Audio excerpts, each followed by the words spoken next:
অস্ত্র নিয়ে, দেশীয় অস্ত্র নিয়ে আমাকে কোপাতে আসা হয়েছে। তারা কারা? ওরা তো তারাই তাদের প্রত্যেকের হাতে বিএনপি দলীয় নেতা কর্মীদের রক্ত লেগে আছে, প্রাণ লেগে আছে। এই বিশ্বাসঘাতকতা মাননীয় স্পিকার, এই রাষ্ট্র আর সইবে না। আপনারাও সইতে পারবেন না। বিশ্বাসঘাতকতার মূল্য এই দেশে আবার দিতে হবে আপনাদেরকে।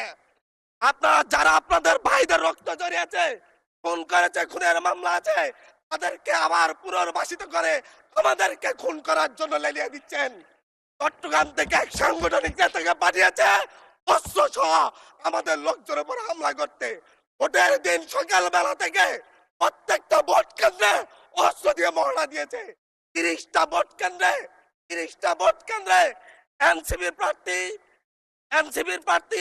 বিএনপি দুজন বিদ্রোহী প্রার্থী সহ